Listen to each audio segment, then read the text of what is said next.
The tip this week was suggested by Maris, and thank you very much. And she had a question about joining a horizontal seam where you have two different stitch patterns. Now, here's my bind-off edge for my reverse stockinette. Here's my bind-off edge for my stockinette, and I want to join these two. And the rule for any horizontal seam is the same. You want to go into the center of a stitch and then out of the center of the next stitch. Now, since this is stockinette, they're the little V's. For reverse stockinette, and let's look at it right side up, the stitch itself is a frown. The space between is the smiles. But since I'm going to be looking at it upside down when I do this, it's actually the reverse of that. So don't get confused. Remember that I'm looking at this upside down, and in knitted stuff, the stitches reverse when you turn them upside down. So I'm going to go into the center of this stitch and out of the center of that stitch. And I'm using this very bright green so you can see it. In where I came out of, and then out. In and out. In and out. And you just want to make sure that you're getting in the center of the stitch, not between the stitches. So the rule for a horizontal seam is always into the center of the stitch in the row below the bind off, just like you would for two stockinette. Okay, and I'm going to do one more, and then I'm going to pull it tight so we can see what it looks like. And that yarn tail keeps wanting to get caught up here. Okay, pull it tight like you would with a mattress stitch, and you can see that it lines up perfectly.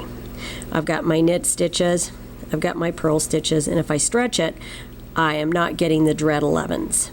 Okay, now Maris also asked about to reverse stockinette, and the same rule applies. And I'll have photos of these in my blog of partial and completed. Okay, so here's my selvage stitch, and I'm going to go into the center of that stitch. And again, because I'm on got this right side up, it is a frown.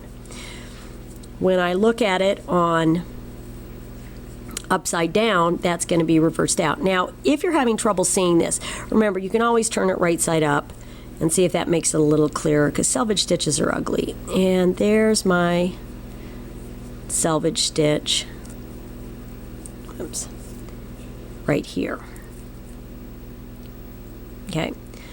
And in my selvage stitch, yarn tails everywhere. I blew that, so you get a chance to see that I am not perfect either. I came up through it instead of down and under. Okay, I'm going to go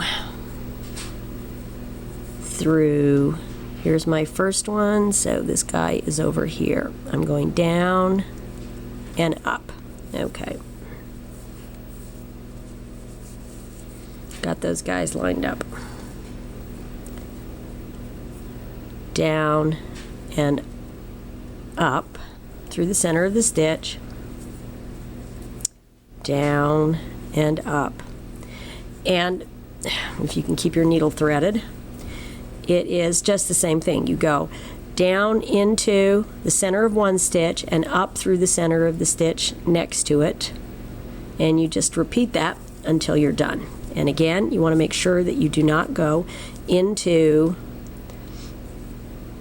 the space between the stitches. Now, sometimes you might find it easier working this to work it sideways so that it's a little more clear. Oh, this is the center of that stitch. Looks more like what is a match on the other side. But however you do it, it is the same procedure. And any horizontal stitch pattern that you use, whether it's cables or lace or whatever, you use the rule, you go into the stitch and out of the stitch next to it, into the center of the stitch. And that lines it up. And again, I'll have these things completed and in progress in my blog so you can see them.